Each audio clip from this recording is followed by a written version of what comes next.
Welcome, folks, to my today's news channel. I'll be reading some news to you. I hope you all having a good day, or will have a good day, depending on when you watch this. Anyway, here's a live update from the Associated Press.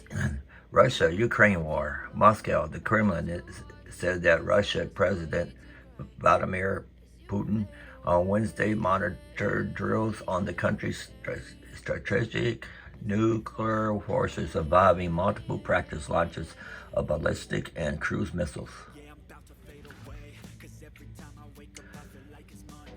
Russian Defense Minister Sergei, whatever name that is, reported to Putin that the drills were intended to simulate a massive nuclear strike by Russia in retaliation to a nuclear attack on Russia. The exercise comes amid soaring Russia-West tensions over Moscow action in Ukraine. The Kremlin said in a statement that all tasks set for the exercise were fulfilled and all the missions that were test-fired reached their designated targets. Washington said that Moscow informed them about Wednesday's drill in advance. The Russian exercise comes amid Moscow warnings of a purported Ukraine plot to detonate a dirty bomb radioactive device in a false flag attack to blame Russia, a claim strongly rejected by Ukraine and its allies. Well, it's good that Russia let Washington know that they're doing this, but this is two different countries saying two different things, blame each one.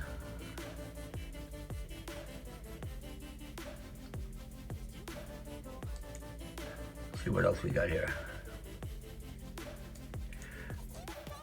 Oh, what was this? I just passed up, double clicked. Florida teen captures, oh no, I didn't know news. Oh, darn finger.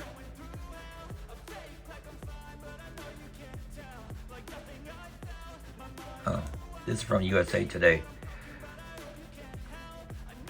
I'm reading everything from MSN.com. Okay, how climate change is hurting Americans' health and what experts suggest we do about it.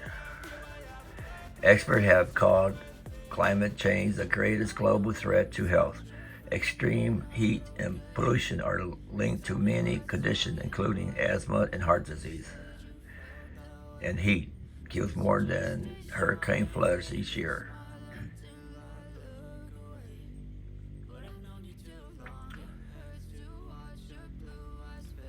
New report, researchers across the globe collaborate to study climate and health in an annual report. The Lancet Medical Journals countdown on health and climate change. And this year's U.S. portion of the report released Tuesday, scientists break down research on the health impacts of a warming climate and outline policies. I know the last couple of nights walking my dog with a light, I noticed a lot of crap flying through the air. I don't know what it was. 71 degrees and it looked like snow, but it wasn't snow. We don't have no paper mills where I live.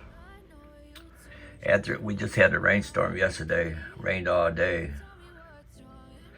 And I'm gonna go out tonight and see if it's still flying in the air, if it cleared it up. And see what's it said here. Who is most vulnerable? Communities of color, which are often home to disproportionate fossil fuel infrastructure, frontline or coastal communities, older adults, children and infants, outdoors laborers, people with underlying health conditions, and those who are pregnant. Health is at the mercy of our global fossil fuel addiction, said Dr. Renee Salas, an emergency medicine physician and fellow at the Harvard University. See what it says here. Okay, I don't want to read all that. Let's see what else we got here.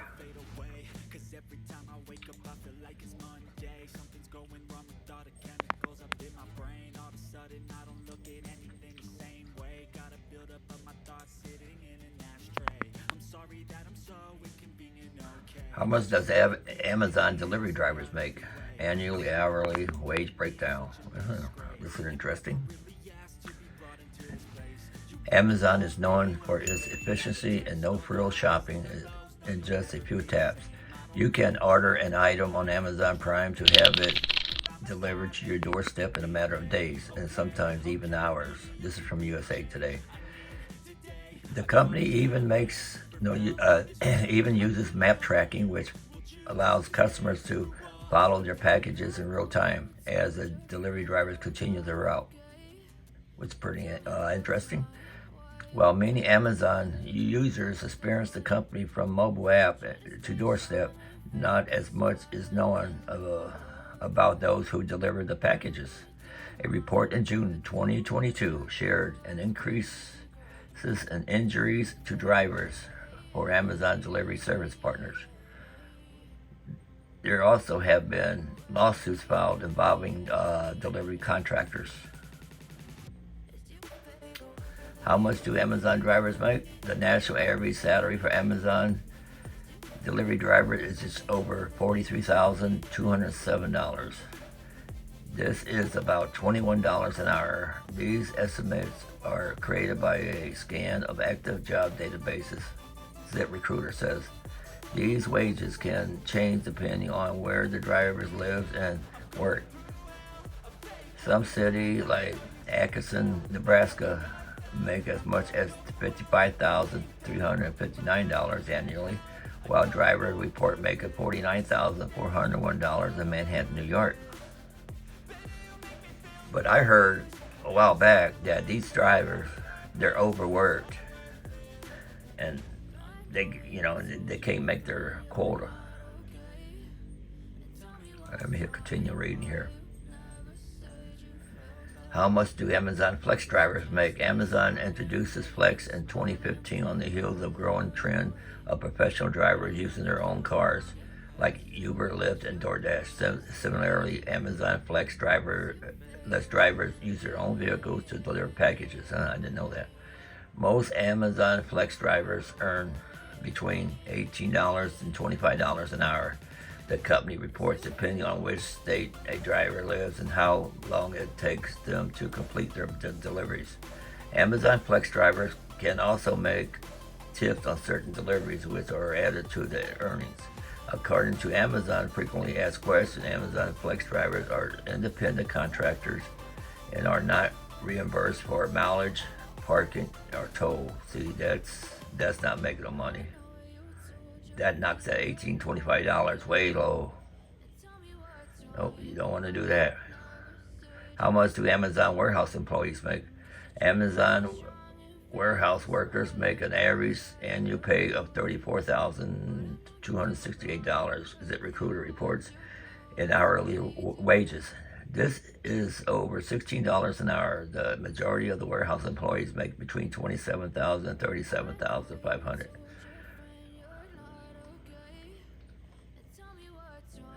By her, Walmart and Amazon, they'll be closing places up, so that's all going to change.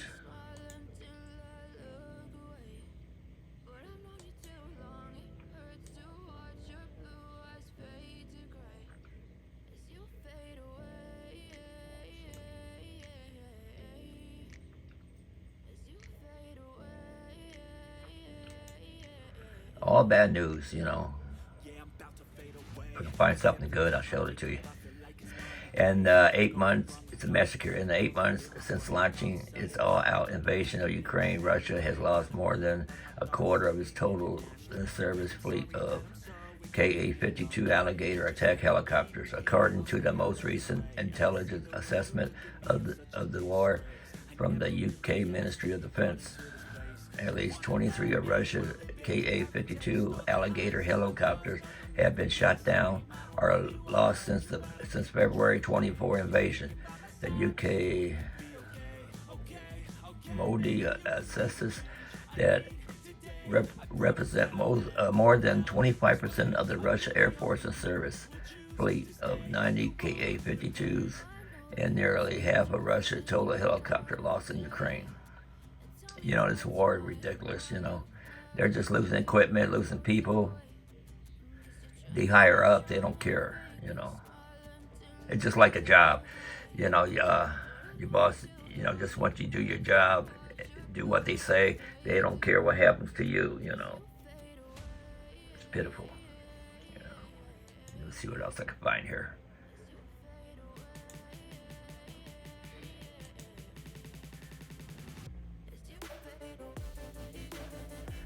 Which is from USA Today here. Which is the rattiest city in America? It's not New York City, according to new pest control ratings. I would think it was. I've been to New York a few times. Which is the rattiest city in, let's see, I already read that title. While the nation's most populous city has a reputation for hosting a bustling population of unwanted pests, the rattiest city in the United States is not New York City, whose mayor has publicly waged war on the rodents. They should work on crime too. That spot belongs to Chicago, according to pest control company Orkin. The national chain ranked the top 50 most mice and rat-infested metropolitan regions nationwide based on the number of residential and commercial rodent removal jobs the company performed from September 2021 to August 2022. While it stops short of tallying actual rat population, Orkin ratings at the very least reveal which cities are been on the turning to professionals to solve their pest problems. Chicago is rattiest for 8th straight year. New York City, Los Angeles follows. The new ratings dropped last week and revealed some reshuffling among 2021's top 10 rattiest cities. Chicago held onto its claim as the nation's rat capital and the 8th consecutive year. Orkin said New York City came in as America's second rattiest city in 2022, trading spots with Los Angeles, which slid down to the third spot. Well, people can't afford food in California, so the rats got to move on, I guess. Some city made shifting leaps in their rankings. South Bend, Indiana, for example, jumped 21 spots into the top 50. Orkin said that pandemic gave rise to outdoor dining structures that provided rodents a perfect place to dine, live, and multiply. Is your city one of America's top rat havens? Let's see what we got here. America's 15 rattiest cities. Chicago, number 1. New York, number 2. Los Angeles, number 3. Washington, D.C., number 4. San Francisco, number 5. Philadelphia, number 6. Baltimore, number 7. Cleveland, number 8. Detroit, number 9. Denver, number 10. Seattle is 11. Minneapolis is 12. Boston is 13. Atlanta is 14. Indianapolis 15. Let's see the full list here.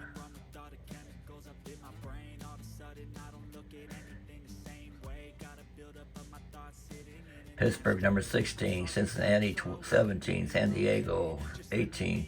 Hartford, 19. Miami, 20. I read these off in case any one of y'all near one of these places. Milwaukee, 21. Houston, number 22. Dallas, number 23. Portland, Oregon, 24. Columbus, Ohio, 25. Richmond, 26. Kansas City, 27. Norfolk, 28. Nashville, 29. St. Louis, I live near there. It's 30 on the list. Grand Rapids, 31. Raleigh, 32. Champaign, 33. Albany, 34. Louisville, 35. Sacramento, 36. New Orleans, 37. Charlotte, 38. Buffalo, 39. Flint, 40. Greenville, 41. Syracuse, 42. Tampa, 43. South Bend, 44. Portland, 45. Phoenix, 46. Charleston, 47. Fort Wayne, 48. Orlando, 49. Burlington, 50. And these are the only one Orkin reported. You know, you got other rodent companies, and you got other places where people don't even use them, so I don't know how accurate this is.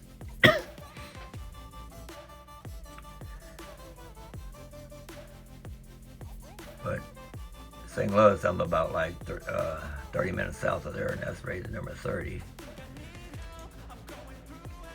Well, let me see what else we got here before I sign out.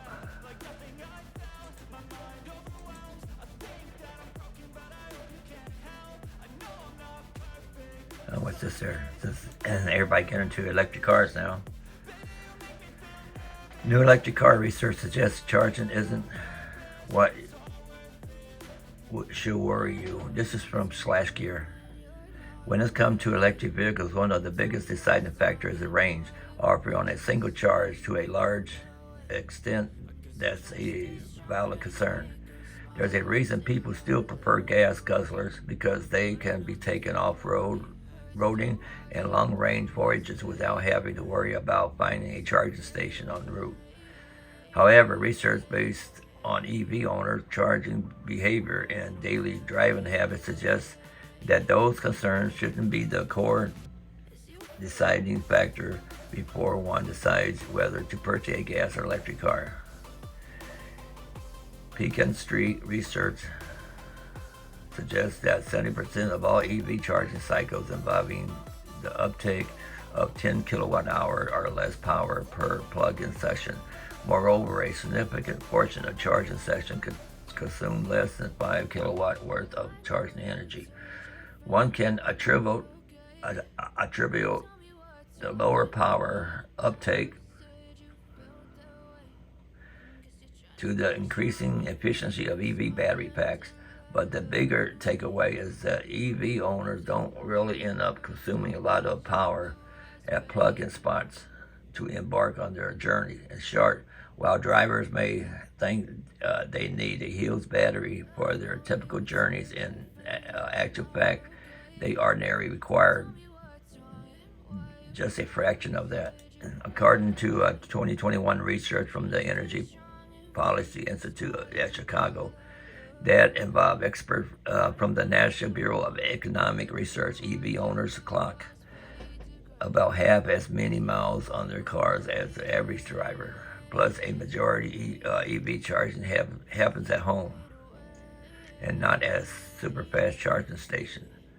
Per an Energy Department research quote by the New York Times, more than 80% of electric cars owners charge their ride at home. I don't know how long it takes them to charge. I've seen a charging station at Walmart, at shopping centers. I wonder how much charge you get while you're shopping.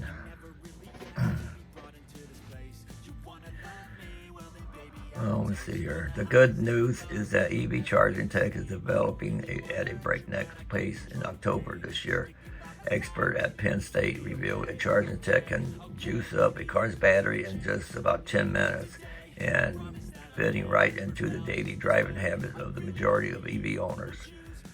Lead author of the research, Yang Wang, whatever. However, mentioned that the breakthrough will open a new possibility to downsize electric vehicle batteries from 150 to 50 kilowatt hour without causing drivers to feel range anxiety.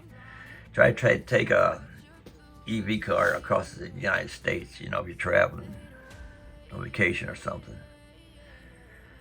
The tech fits right up to the average 250 mile range figures of entry to mid-budget electric car vehicles, which is an added incentive for pushing the innovation into the mainstream. Even NASA is on the innovation game with a next-gen cooling system that could reduce the charging time to just about 5 minutes. A bigger concern, however, is the impact of EV charging on the electrical power grid as adoption rises, methodology, and charging behavior evolve over time. With home charging still the predominant method of powering electric vehicles, there's growing concern that the current state of electrical infrastructure may not be up to the challenge. In particular, current incentives that embraces home charging at night has been questioned, as it could place expected strain on the charging grid. So, where I live over here, they already closed one power plant down. They're planning to close 2 more power plant down. And then they come out with the electric cars. And then you got all these electric scooters and bikes and stuff that burning up. And then you got the electric cars in Florida that have been burning up from the floods. I don't know. I really don't. Anyway, I don't know if I can find a good note for you before I sign out. Probably not.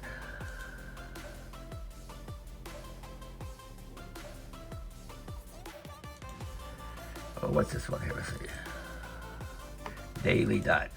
I got so tired of customer asking for soft packets at the window. Worker shares how to deal with customer who ask for them. Well, they should just give it to you. You don't have to ask.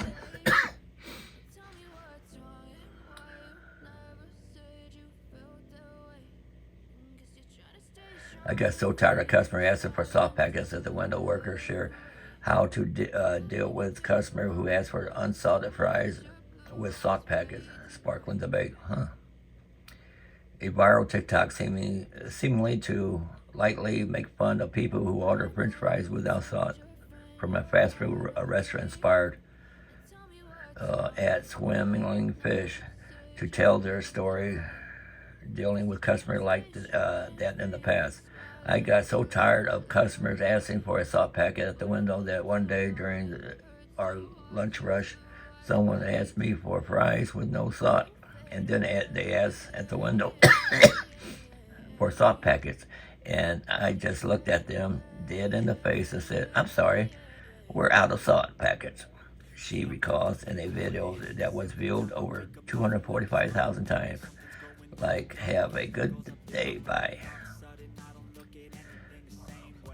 Well, this person makes it clear that the incident happened years ago. Customers make an unnecessary special requests that require a disappointing amount of effort, extra effort from workers just to slightly change how a food or drink is prepared, or to save $1 remains a point of frustration.